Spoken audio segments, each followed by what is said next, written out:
O programa a seguir é livre para todos os públicos. Direito em Família. Oferecimento Casa Friburgo Supermercados.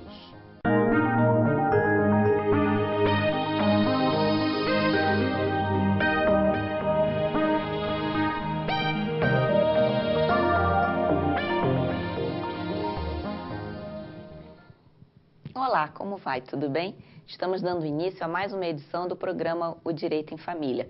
Neste primeiro bloco, vamos dar as notícias que foram destaque no meio jurídico, todas focadas na questão da família. E, em sequência, no segundo e terceiro bloco, a gente responde as perguntas que vocês mandaram para a gente pelo e-mail, odireitoemfamilia@gmail.com, ou passaram pelo telefone 41051042. Tá certo, doutor Jorge? Tá tudo certo. Tá tudo certo? Inclusive telefone. Que bom. Então vamos começar. Bom, acho que tá, né? Não, tá sim.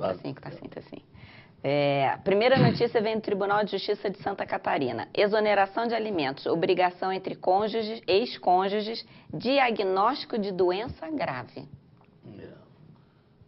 Primeiro, para entender que a questão dos alimentos, das pensões, ela só é obrigatória quando é para filhos. Uhum.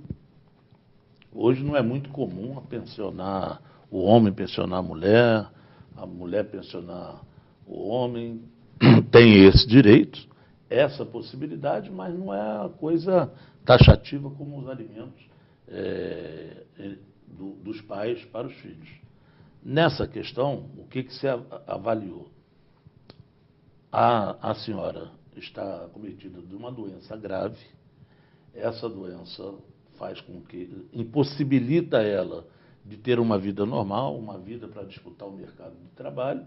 Então foi determinada a pensão do homem para a mulher. O porquê dessa notícia?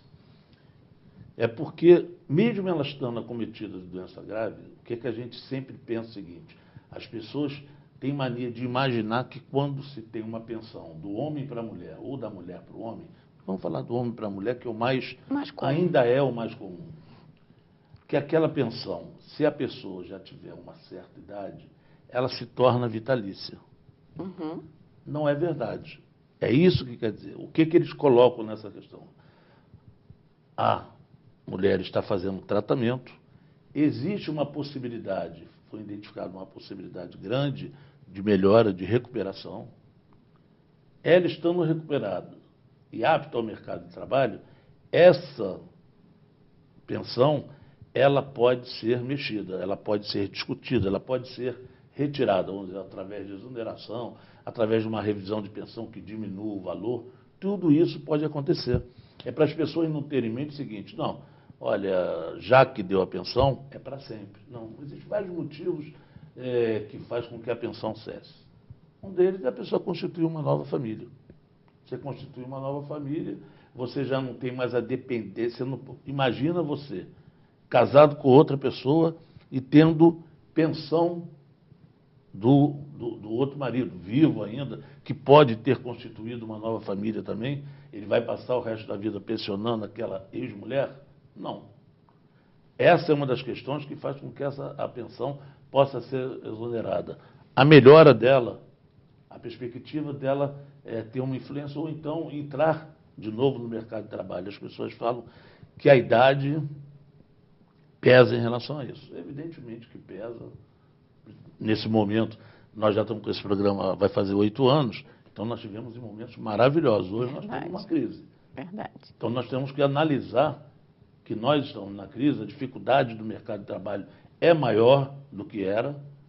Para uma pessoa já de uma certa idade tem mais dificuldade, mas as portas não estão fechadas.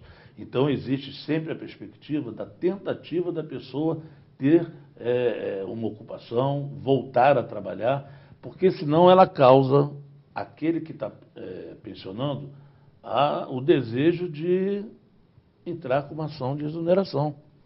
Quando se ajuiza essa ação de exoneração, diz o seguinte: olha, eu estou há 2 anos, está tudo bem já, ela já não tem mais o problema e continuo pagando e não tem, por parte dela, ela não se inseriu no mercado de trabalho, não deu a volta por cima.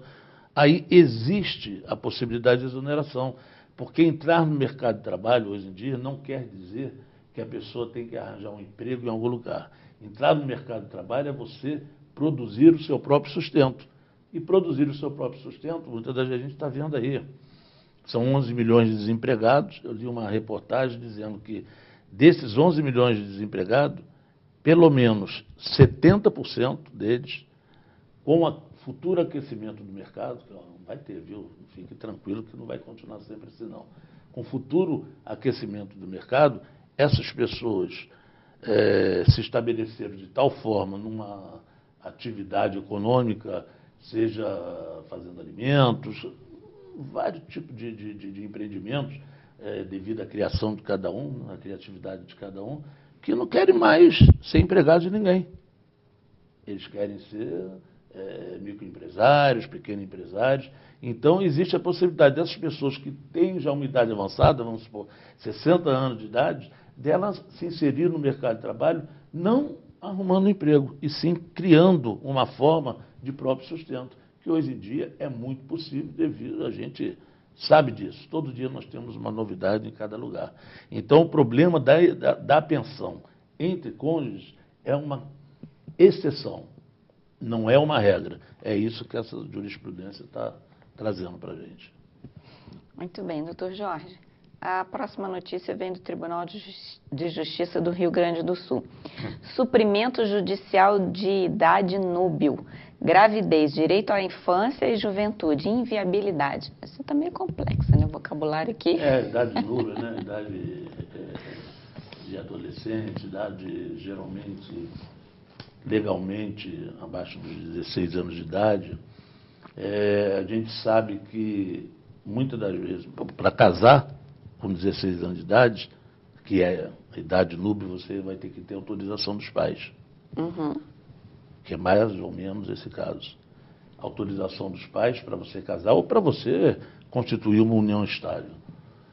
E se não houver autorização dos pais, evidentemente a pessoa, no caso aí a menor, que está em idade núbil, pode pedir um suprimento judicial, ou seja, chegar na justiça e falar, olha, eu hoje quero constituir família e meus pais não me dão autorização. Inclusive, eu estou grávida.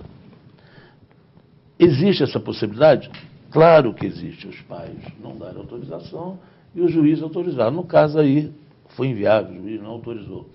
Não autorizou porque essa menina tem 14 anos de idade, já teve outras experiências relativas à questão sexual mesmo, e engravidou. E ela tem uma relação com o suposto pai da criança, que está na defesa dos pais dela, está dizendo que é suposto, por ela ter tido vamos dizer assim, mais de um namorado. Para simplificar. Mais de um namorado, mostrando que uma menina de 14 anos, assim como ela está tendo uma criança e pensando que vai brincar de boneco, vai brincar de casinha com essa criança, ela nesse momento, ela vai ter a criança, porque os pais estão acolhendo o neto, o filho delas, mas acha que não existe perspectiva dela viver em união estável nem casar com esse rapaz. Uma vez até porque ele não se manifestou favorável a isso. Seria uma vontade dela, muito mais ligada à vontade, às vezes, até de sair de casa, achar que ela poderia ter uma nova vida e já se emancipar por causa disso. Então, a justiça, ela entendeu que, nesse momento, não foi possível. Esse suprimento que ela buscou foi negado a ela. Muito bem. Agora a notícia vem do Tribunal de Justiça de São Paulo. Abandono afetivo, dever jurídico de cuidado, improcedência. Olha que beleza essa notícia. Eu acho que ainda não demos uma notícia dessa aqui. A gente vem sempre dizendo que, e teve várias decisões, que o abandono afetivo gera dever de indenização. Caso a pessoa ajuize uma ação, não pela questão de amor, né? Aquela velha temática, ninguém é obrigado a amar a ninguém. Não é essa a questão. É a questão do dever que o pai e que a mãe têm, por ter o dever parental de cuidado. Isso existe.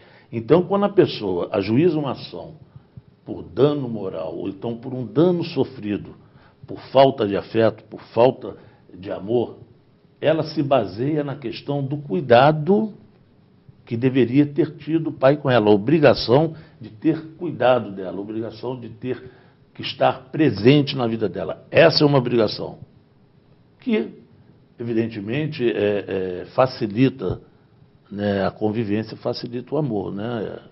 É o que diz os filósofos, é o que diz a vida também, né? A gente vê que é uma coisa bastante concreta isso. No caso, essa menina que pediu danos morais para o pai, ela foi conhecer o pai aos 15 anos de idade, até porque ele também não sabia.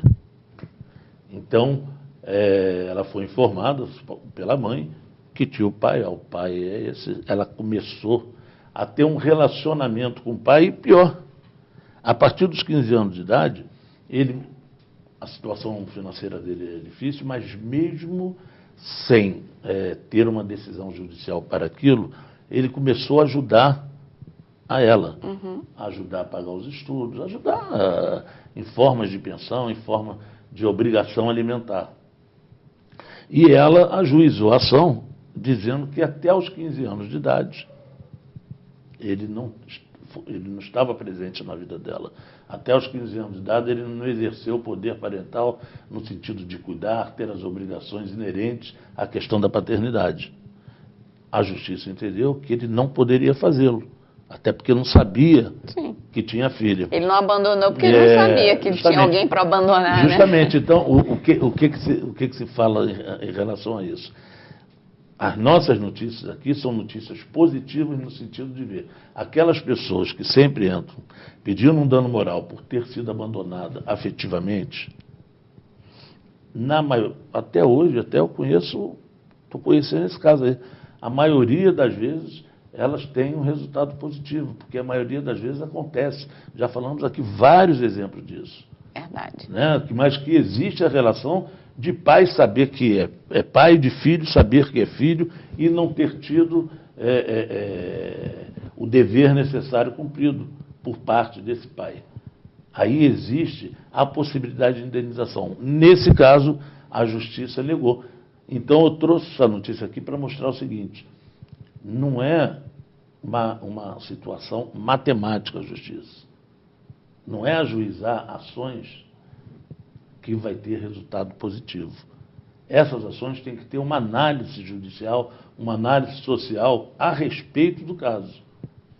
Se realmente comprovar que houve o afastamento do poder parental, o afastamento do dever de cuidar, ela teria ganho essa ação. Mas como houve, no meu ponto de vista, houve até uma esperteza, né? Vamos chamar assim, né? Dela no sentido de ter essas notícias hoje correndo no Brasil. Isso não é fechado para ninguém. Hoje em dia é a Globo, é a Bandeirante, todo mundo está falando, olha, houve uma indenização por dano moral porque por questões de afetividade. A pessoa vê aqui e fala, olha, pode estar aí a hora de eu ganhar um dinheiro. E dessa vez a justiça entendeu que não houve o rompimento dessa questão, que é o dever de cuidado e o exercício do poder parental que o pai deveria ter. Bom, justiça feita.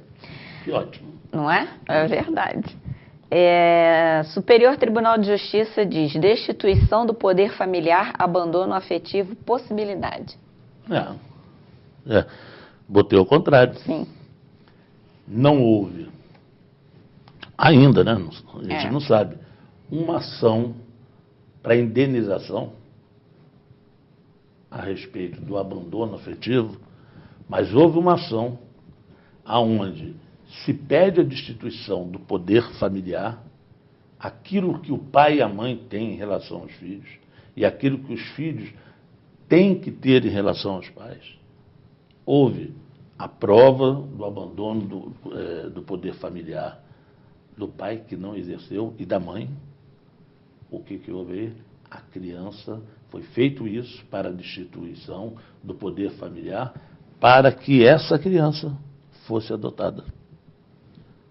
Então, mesmo tendo o relacionamento, a pessoa conhecer, a criança conhecendo o pai, é uma criança, parece de 7 anos de idade. A criança... Acho que ela foi abandonada na própria maternidade, né? É isso mesmo? Nunca mais a procurou então ela jamais exerceu o pátrio poder, é isso? A mãe. Uhum. A mãe. Até quando dá uma corrigida de negócio do pátrio poder, né, hoje em dia a gente chama de poder parental, graças às mulheres, né? Porque as mulheres vieram igualando seus direitos, igualando o poder em relação aos filhos, aí depois ficou o poder parental, quer dizer, o poder onde os pais exercem de igual forma a relação com os filhos. Ao abandonar essa criança, ela foi destituída, é o que acontece em adoção. A adoção tem uma coisa que ainda, isso aí é um avanço pelo seguinte: a mãe ou o pai abandona uma criança. Essa criança está lá no abrigo há 4, 5 dias, em casas de passagem, 4, 5 anos. E hoje nós sabemos que tem dificuldade de adoção de crianças, está até melhorando isso. As pessoas gostam de adotar nenenzinho, como se tivesse nascido delas. Aí uma criança de 4, 5 anos, vai um casal lá, ou então uma pessoa se apaixona pela criança e quer adotar. Beleza. Não foi destituído o poder familiar. Por que não foi destituído o poder familiar?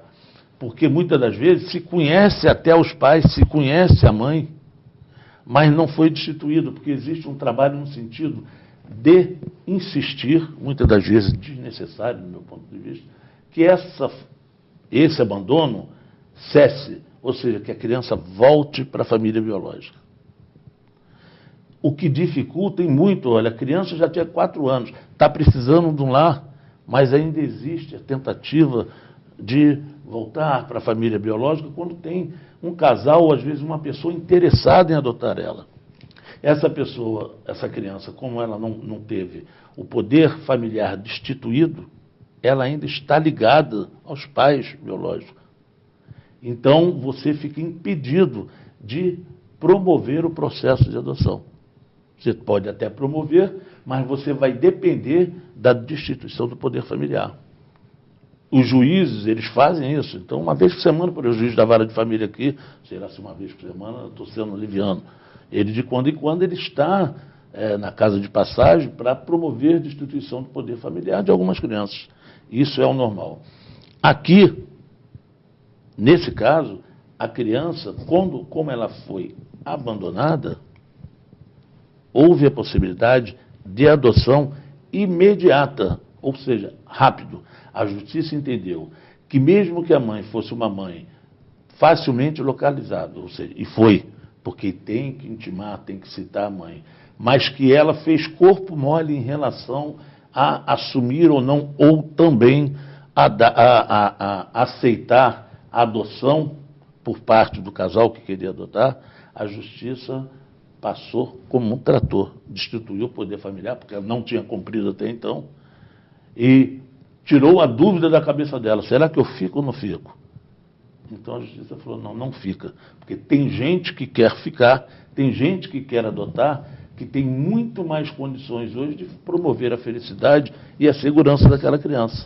Então a destituição do poder familiar, muitas das vezes sem a presença de quem exerce esse poder familiar, muitas vezes comunicado e que não quer, naquele momento, vamos dizer assim, discutir a questão, que deixou, às vezes, abandonou ou deixou um filho no abrigo, que eu vou ganhar a vida e volto para buscar. Nesse que vou ganhar a vida e volto para buscar, a justiça entendeu o seguinte: você pode ganhar a vida, não precisa voltar, porque seu filho vai estar protegido em outro lar com os verdadeiros pais dele que vão adotá-lo. Foi essa a decisão da justiça. Muito bem. A próxima notícia vem do Tribunal de Justiça de Alagoas, que fala sobre pensão por morte, concomitância de convivência entre esposa e companheira, rateio. Essa é rápida, só para... eu coloco sempre para ficar ratificando, em homenagem ao rateio, para ficar ratificando que hoje existe essa possibilidade, e não é uma coisa simples, tem que ser provada, tudo direitinho, de ter 2 famílias Quer dizer, o homem tinha duas famílias, casado com uma e uma união estável com outra. Né? Não se olha mais para aquele ângulo, aquela lá que ele vivia, que não era casada, é uma concubina, isso, aquilo. Hoje está tão demodê, tão... Não existe mais. Até existe por parte de alguns juízes, alguns desembargadores, claro que existe. A sociedade não pensa toda da mesma maneira, mas que hoje a possibilidade do Estado cumprir a sua obrigação de cuidar igualmente das famílias, é muito mais fácil de você verificar isso. Nesse caso, a família tinha, o homem era casado e tinha outra família. Faleceu, a mulher casada, imediato, vai lá, apresenta o diplomazinho de casamento, está lá. Vai receber a pensão. A outra, por sua vez, teve que enfrentar a justiça e provar que viveu com ele por tantos anos, que era uma relação pública, contínua, que aquilo representava uma união estável, ou seja, uma família constituída igualmente à outra. Não está se discutindo aqui se ela sabia ou não. Na maioria das vezes ainda não sabe, né? Uhum. É lá e cá. Verdade. Mas já está ficando até mais tranquilo de saber, né? Então, tudo bem, vai lá um pouquinho, depois existe essa possibilidade. Vamos valorizar o cara lá que casou com duas. É o seguinte, eu não tenho amante. Agora, não é o caso aí. Esse caso aí são duas famílias. A justiça entendeu que ela também tem direito à pensão. E a outra já estava recebendo, teve que depois vir a sua pensão reduzida pela metade, quer dizer, metade para a mulher que casou, metade para a mulher que viveu em união estável. Doutor Jorge, o Tribunal de Justiça de Minas Gerais soltou uma notícia falando sobre inventário, sobrepartilha, cabimento. Sobrepartilha é uma nova partilha, né? Só para as pessoas, você faz a partilha. O inventário de falecimento de um ente querido, que você é herdeiro, você fez a partilha, e a partilha está feita, e depois apareceu alguns bens que não foram relacionados. Existe negócio sem maldade, existe com maldade, que eu já expliquei aqui, que são aqueles que são sonegados propositalmente a serem descobertos, a pessoa faz uma ação de sonegados, e se for realmente aquilo, o que vai acontecer? Aquele que escondeu, que agiu com dolo e má fé, não vai ter direito ao seu quinhão desses bens. No caso ali, está se falando apenas de sobrepartilha. Foi feita a partilha e pode acontecer de várias formas. Ou com a inclusão de outros bens, né, bens que pesquisaram, vieram descobrir, né, então esses bens vão entrar no acervo hereditário, vai ter que fazer uma nova partilha para arrumar tudo direitinho, para dar o quinhão para cada herdeiro. Não é isso? Ou existe a outra forma de uma nova partilha, que você pode ser a descoberta de um novo herdeiro. Eis que surge um novo herdeiro, provado que era filho, principalmente, essa questão, e que entra para concorrer. Já foi feito tudo, já acabou. As pessoas vão falar, ufa, não tem mais herdeiro nenhum, e aparece um. Existe a possibilidade da sobrepartilha, ou seja, de reiniciar o processo e fazer uma nova partilha. É isso que quer dizer, a justiça ali teve um caso, nesse sentido, que ela admitiu que fosse repartilhado de novo, ou seja, feita uma nova partilha nos bens de uma pessoa que faleceu e deixou para os seus herdeiros. Muito bem, doutor Jorge, a última notícia do Boletim das Famílias que o senhor vai comentar vem do Tribunal de Justiça do Rio Grande do Sul. Alimentos, filha maior de idade, possibilidade. Todo mundo acha que acaba aos 18. Uhum. Já se falou que não é aos 18 anos. Tem aquela questão de quando a pessoa está estudando, quando a pessoa está estudando numa universidade ou ensino técnico, que promova a ela uma melhor vida, que lhe dê mais condições de vida, a obrigação continua até que ela se forme, principalmente até os 24 anos de idade. É uma data limite aí criada para a formação das pessoas. Nesse caso, a moça ela nunca teve os alimentos judiciais. O pai sempre ajudou. Ele sempre foi e contribuiu. E ela passou para a universidade, mas fez 18 anos de idade. E o pai falou, agora eu não pago mais.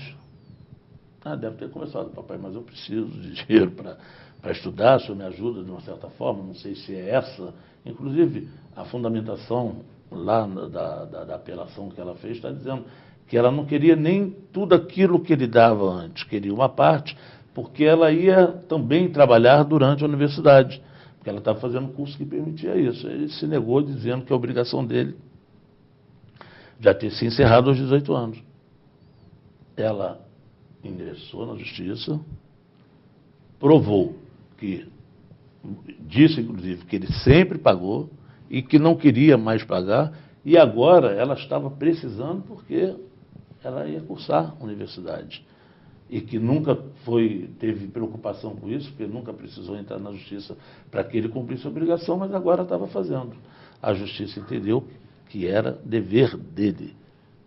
Um dos deveres dele não é mais aquele dever obrigacional, mas a partir dos 18 anos passa a ser um dever de solidariedade. Quer dizer, saiu a mãe como representante legal, não é ela mais quem ajuiza e responde pelas ações dos filhos, no caso aí da filha, mas ela mesma ingressou e provou que precisa da ajuda do pai para que ela curse a universidade. A justiça entendeu por bem que ele tinha possibilidade de fazer, que ela tinha necessidade de receber essa pensão e determinou que ele pagasse.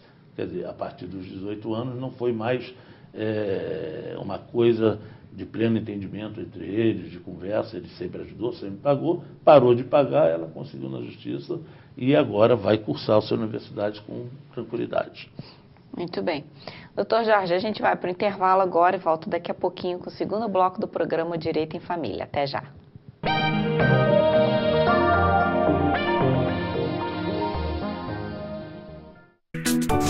Casa Friburgo mania de vender barato. Durante o mês de setembro, a Casa Friburgo sorteará 6 vales compras no valor de R$500 todos os sábados. A cada R$100 em compras, você ganha um cupom e participa. Não fique fora dessa. Promoção para encher os olhos e o carrinho. Casa Friburgo, 50 anos lado a lado com você.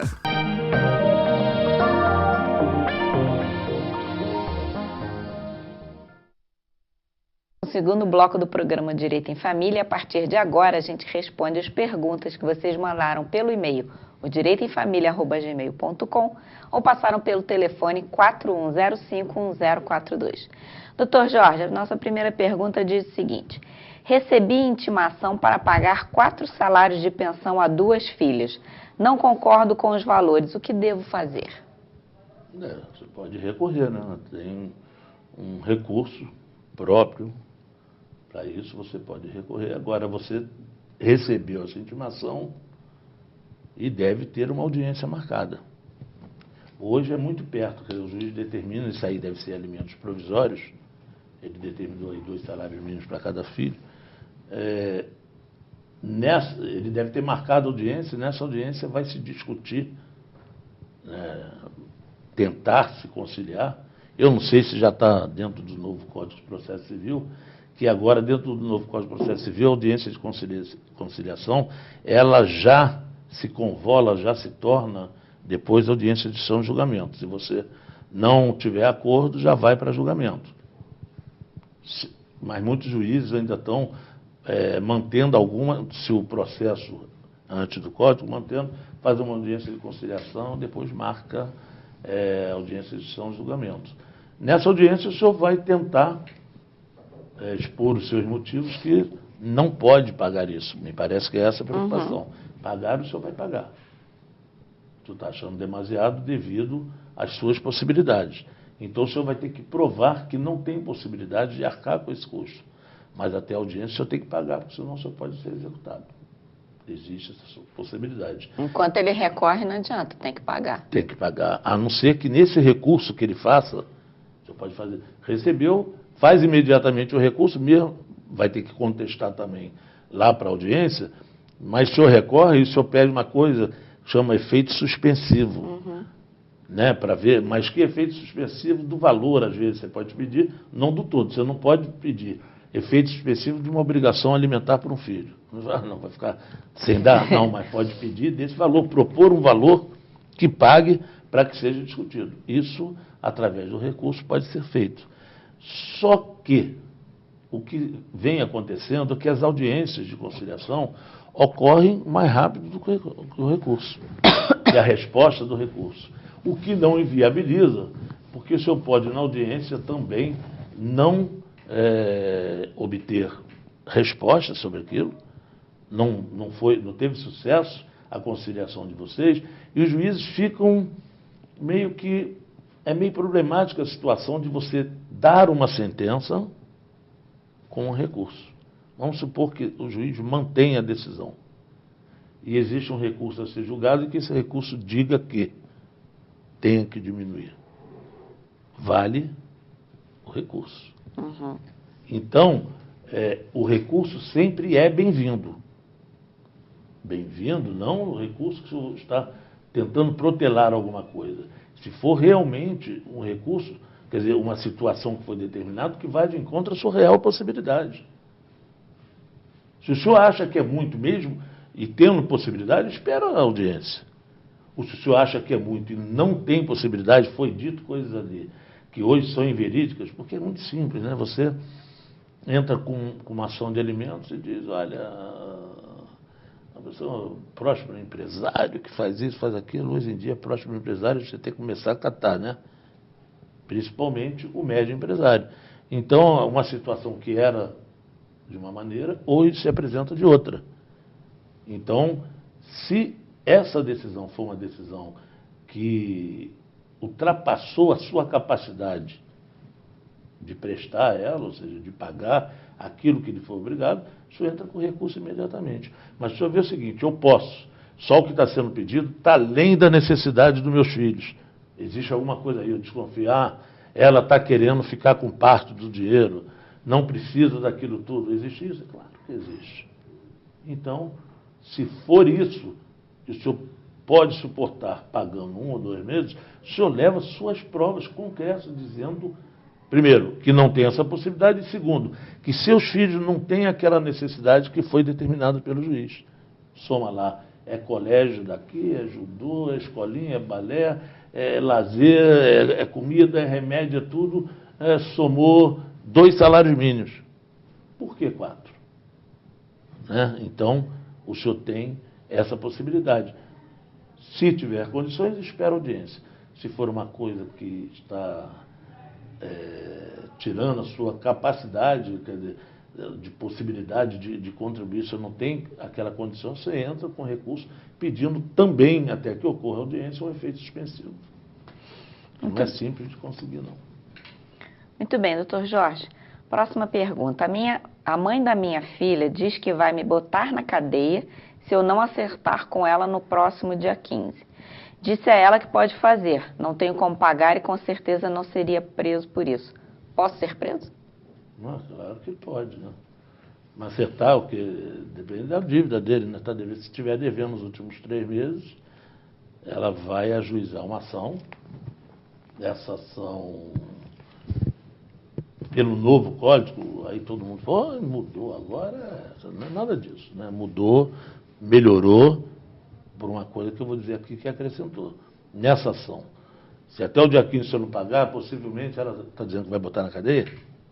Então isso. É porque o senhor deve estar devendo 3 meses, ou ela vai pegar os últimos 3 meses de dívida, vai ajuizar a ação e vai pedir o senhor para pagar. O juiz vai lhe intimar. Quando faz isso, ela apresenta a assentada, que se chama, ou seja, a sentença ou acordo que vocês fizeram para pagar os alimentos que o senhor não está cumprindo. Está lá, apresentado para o juiz. O juiz manda lhe intimar para o senhor pagar em 72 horas ou justificar o porquê não está fazendo.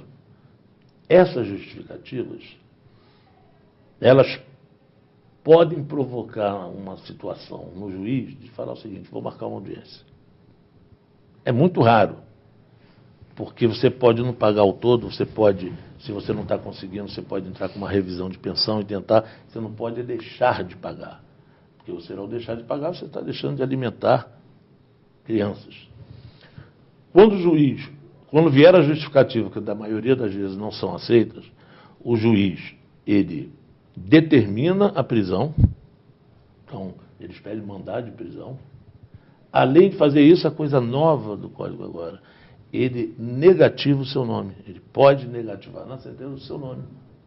Então você vai ficar um preso com o nome sujo, que é uma situação terrível. Eu, particularmente, por que se faz isso? Porque existem milhares e milhares de mandados e que você não acha a pessoa. Olha a diferença do código, do novo código. Você não acha, então, a pessoa sabe, através de quem eu não sei, ou através da vida, sabe que está na possibilidade de ser processado, ela sai da residência dela, vai morar em outro lugar, ou entra na residência só em horários convenientes, não fica lá para ser intimado, então passa tempos e tempos sem ser intimado, e aquele processo demora, aí a pessoa reclama, olha, eu entrei com um processo que disseram rápido, já se passou um ano, mas não encontrou a pessoa. A justiça não procura ninguém, você tem que dizer aonde a pessoa está, para que o oficial de justiça chegue com o mandado e intime a pessoa. Então, o novo Código de Processo Civil, ele já deixou mais uma questão. Você não precisa achar a pessoa para negativar. Uhum. Então, você negativa o nome dela. Então, ela fica com o nome sujo, pode descobrir até numa compra eventual, lá está lá o negativado o nome dela pela justiça e o motivo vai estar explícito se ela for pesquisar. Pode fazer outras coisas. Pode penhorar. Se a mãe que entrou, no caso aí, tiver, preste atenção, se eu tiver uma conta que ela saiba, ou mesmo não tendo, ela vai pedir para que o juiz faça penhora online dos seus vencimentos. Porque o senhor parece que não tem determinação de desconto em folha. Para ela dizer que o senhor está atrasado, não é desconto em folha. Se o senhor não está desempregado, então vai ter penhora online. Hoje em dia, existem alguns juízes que pegam, mandam examinar, existe fundo de garantia da pessoa, retira a parte, olha só, fundo de garantia você só pode tirar ou demitido, ou para comprar uma casa, construir uma casa, e muitos juízes autorizam por uma doença de cunho gravíssimo. Só por isso. Hoje, existem juízes, veja bem, eu se sou juiz eu faria, eu não tenho dúvida disso. Vai pegar, tem fundo de garantia, tem lá, existe o débito alimentar com uma criança, o juiz vai lá e manda pegar uma fatia daquele fundo de garantia. Então, existem várias articulações hoje que a própria lei possibilita, o novo código possibilita isso. Então, é melhor, senhor, até o dia 15, conversar com ela, se a dívida é grande, tentar facilitar com ela, mas, como diz o outro, chegar junto e resolver. Porque ao entrar na justiça hoje, o senhor pode não te encontrar, mas o senhor vai encontrar o seu nome sujo de repente, que vai dificultar, todos nós com o nome sujo vai dificultar. Né? Se você está com o nome sujo, você não compra, você não tem direito à conta bancária, a tirar talão de cheque, muitas vezes consegue, né? Mas na lei não pode, né? Então, eu acho que o senhor deve conversar direitinho com ela, que a possibilidade é grande. Doutor Jorge, a mãe do meu neto está sendo negligente com ele. Deixa no colégio até tarde, não dá banho, não faz os deveres. Posso pedir a guarda dele? Poder pedir? Pode. Evidentemente, se isso aí, a negligência é um dos motivos para a perda da guarda. Isso aí é claro. Se a senhora está se sentindo incomodada com isso e tem certeza que pode provar isso, eu sempre bato na mesma tecla. Toda ação tem que estar preenchida de provas. As pessoas têm uma mania muito grande, mas ela faz. Eu tenho certeza, olha só, eu não estou mentindo aqui para o senhor. Tudo bem, não é questão de mentira. O juiz pressupõe que é uma pessoa imparcial, não é isso? Ser imparcial, ele só pode decidir se a senhora levar para ele provas. Se a senhora tem provas que a mãe do seu neto está sendo negligente, não apanha no colégio, o que mais que ela faz aí? Não dá banho. Não dá banho, não acompanha os deveres. Não acompanha os deveres. Se isso for uma coisa que a senhora consiga comprovar nos autos e mostrar que ela não está exercendo o poder parental, a senhora pode entrar com ação de guarda e possivelmente a senhora vai ter sucesso. Se for uma coisa clara, que realmente se prove que ela está fazendo, não está usando o poder parental em benefício do filho, não está exercendo esse poder parental em benefício do filho. E a senhora, quem está fazendo isso, a senhora está dizendo que ela não está, a senhora deve estar cobrindo isso. Se alguém não apanha no colégio, alguém tem que apanhar, e forçosamente deve ser a senhora. Se não faz o dever, quando chega a senhora que tem que fazer. O banho, a senhora que está dando, a senhora está exercendo o poder, quer dizer, está tendo a obrigação que ela deveria ter. Não é isso? Então a senhora pode entrar, mas tenha em mente o seguinte: carregue consigo provas escritas, provas testemunhais. O próprio colégio pode dizer isso. Qual é a relação da mãe com a criança, se ela está indo apanhar, se ela é uma pessoa presente, se ela vai a reuniões de escola, se os deveres dele estão sendo feitos. Isso tudo constitui provas. Com essas provas, a senhora tem possibilidade de ganhar a guarda do seu neto. Doutor Jorge, a gente vai para o intervalo e volta daqui a pouquinho com o terceiro e último bloco do programa Direito em Família.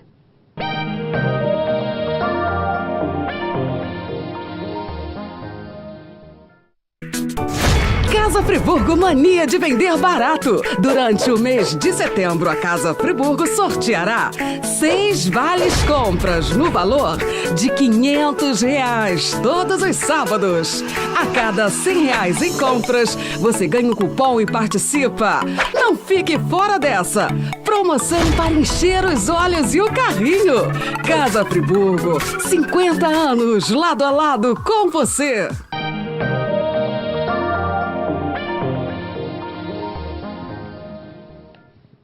Voltamos com o último bloco do programa Direito em Família, respondendo as perguntas que vocês mandaram pelo e-mail direitoemfamilia@gmail.com e passaram pelo telefone 4105-1042. Doutor Jorge, a pessoa que está em processo de interdição pode vender uma casa? Ela está em processo de interdição. Sim. Não foi interditada ainda.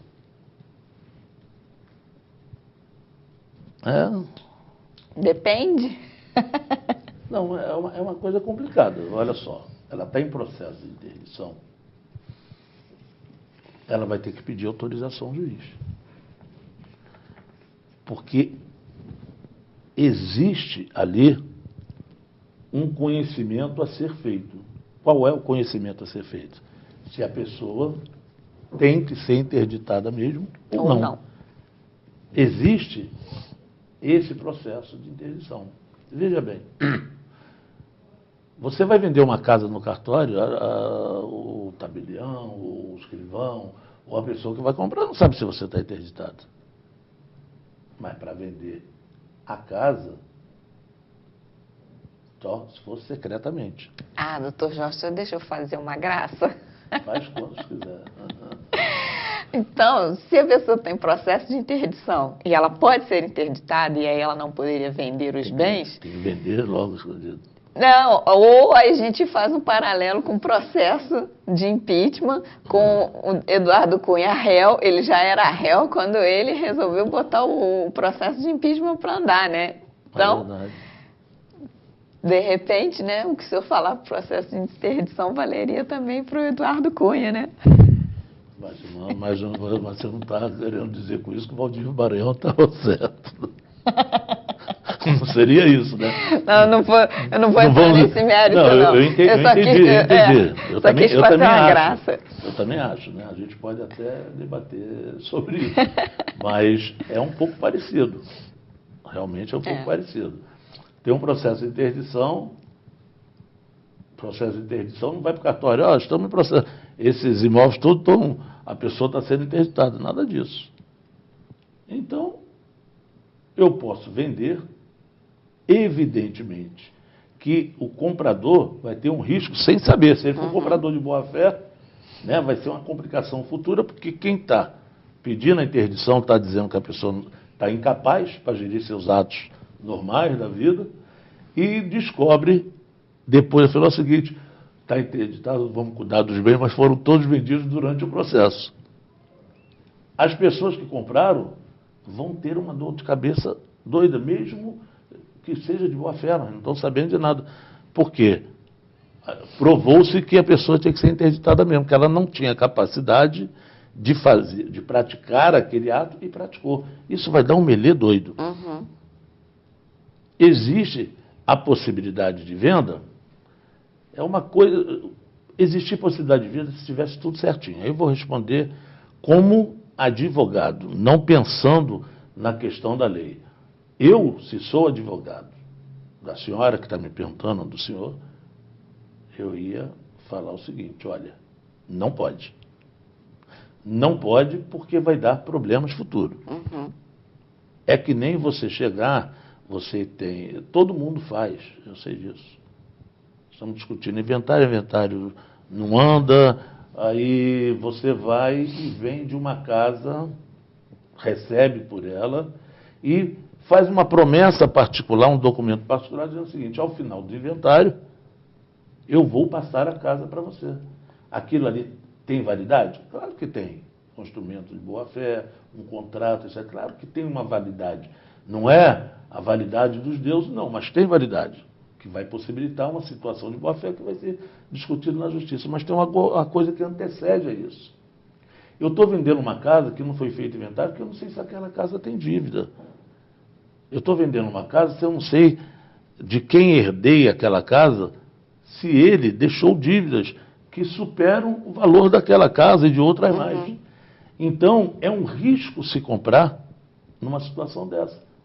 Geralmente é legal pedir autorização ao juiz para que ele dê um alvará, porque quando o juiz dá o alvará, ele está se responsabilizando, dizendo o seguinte, o processo de inventário não foi resolvido, mas existe possibilidade de venda, porque mesmo que tenha uma ou outra dívida ali, aquilo ali não conta. O resto do acervo hereditário, o resto do monte dá para pagar o que precisar. Então, foi uma autorização judicial. É a mesma coisa da interdição. Você está entrando com uma ação pedindo a interdição de uma pessoa, dizendo que ela não pode praticar os atos normais da vida. Por isso ela precisa de ter um curador, alguém que o faça. Está nesse processo e os imóveis e bens desaparecem de repente, a pessoa vai e vende esses imóveis, qual a razão de ser, né? Existe a razão de depois cuidar da sua vida pessoal, mas aqueles bens ali, aonde foi parar o dinheiro, o que se fez com o dinheiro, vai provar se sumir tudo isso que realmente era uma pessoa que precisava de ser interditada, então não é conveniente isso. Então, se quem está perguntando é o interditando, pode dar problema depois para quem comprar. E se for, fiscaliza. Se for interditado, você vê o seguinte, olha, se você vender, depois vai dar problemas.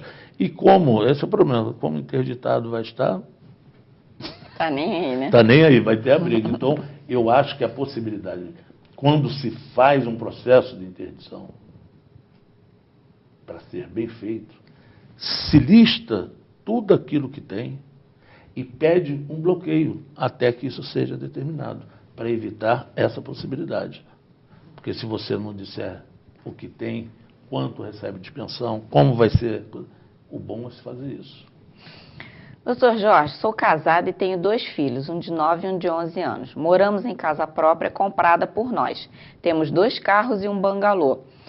E sou psicóloga, meu marido é empresário do ramo de laticínios. Quais são os meus direitos e os dos meus filhos? Bom, os direitos da senhora são divorciar. E os bens. Deve ser a comunhão parcial de bens, a senhora não falou nada aí. Então, é metade daquilo que foi construído durante o casamento de vocês para a senhora, metade para ele. Em acordo, se compõe como é que vai ser isso. Se for litígio, vai se disputar. E a lei vai dizer que é 50%. Quanto aos filhos, quais são os direitos deles? O direito de ser criado, sustentado, alimentado, fiscalizado pela senhora e pelo pai deles, quer dizer, o atual marido da senhora, para sempre. Dizem que até 18, 24 anos, mas filho, eu estou falando por experiências, não é que eu ajude meu filho financeiramente, que você vai ajudar, mas você tem sempre em mente que o seu filho sempre é quem primeiro precisa do negócio, você está lá à disposição. Geralmente é assim. Mas a senhora, os seus filhos vão ter a guarda compartilhada, possivelmente, a não ser que exista um desvio aí que prove que não possa ter essa guarda compartilhada, com a residência fixada, e de preferência o município também, na casa de um dos dois, pode ser na da senhora. O melhor interesse, o que for melhor para a criança, se a senhora mora mais perto do colégio, se é usual, se tem os vizinhos, a criança vai ficar com a senhora. A convivência livre, mas com determinações de horário, de dias, etc. As obrigações inerentes ao seu marido, que vai continuar fazendo em relação aos filhos, não obrigações financeiras e monetárias, não. Obrigação de educação, de estar presente, de levar, de conviver, tudo isso. Esses são os direitos que seus filhos têm. Nada mais, nada além do que isso. Nenhum direito. O direito é deles, o direito não é seu, nem do seu marido, o direito é dos seus filhos, portanto, é sempre bom que se separe essa discussão, né, para ficar tranquila. E no seu divórcio, a senhora tem direito aos bens que tem. Pensão para a senhora, dificilmente, né? A senhora tem filhos menores, acredito que a senhora tem uma idade que tenha condições de trabalho. Se já ela diz que é psicóloga, imagino que ela exerça, né? Ou se não exerce, vai começar a procurar o mercado de trabalho. Aí pode até ter uma ajuda, uma pensão a termo, sei lá, de 1 ano, 6 meses, uma combinação, ou que o juiz entenda isso, porque a senhora, mesmo sendo psicóloga, não exerceu durante esse período, porque estava em casa, que trabalhou em casa, que cuidou. Pode haver isso, claro. Então, o senhor é obrigado a pagar uma pensão por 1 ano de X para ela, que se extingue sem precisar de entrar com um processo de exoneração, vai estar com data marcada, né? Chama a pensão a termo. Tranquilo. Normalmente, a senhora não vai ter nunca pensão vitalícia, tenha certeza disso, como ele não vai ter da senhora. Então, são esses os direitos inerentes hoje a seu divórcio em relação à senhora, os bens, o seu marido e seus filhos. Doutor Jorge, eu ia fazer mais uma pergunta, mas não vou não. Porque o senhor vai ter que responder muito rápido, muito correndo, porque a gente tem menos de 3 minutos. Então, eu vou guardar essa pergunta para o próximo programa. Aí você vai querer falar alguma coisa sobre o Cunha, não? Não, acho que não. Acho que não. Porque é um também programa, não ia dar tempo. Porque, inclusive, eu ia falar para você que isso aqui é um programa sério. Sim. Então, por ser sério, a gente tem que saber de quem a gente pode falar, né? É verdade. Então, é bom não falar para não ter problemas. Que ele faça um bom proveito do futuro anonimato dele, né? Que fique nas suas casas até que coloque em outra casa, que ele não possa, porta. que ele não possa sair com tanta tranquilidade, né? Que ele perca esses poderes todos, que deixe de infernizar a vida de milhões e milhões de brasileiros. Então, seria mais ou menos isso a sua opinião também? É bem por aí. É um negócio que muita gente pensa igual, né? É verdade. Então, tá. Um programa do direito de família não cabe discutir essas pessoas. Não cabe. Por isso que eu falei para o senhor que eu estava só fazendo uma graça. Eu sei. Que eu não resisti. Tá certo. Gente, obrigada pela companhia, um abraço e até o próximo programa. Um abraço para vocês. Tá?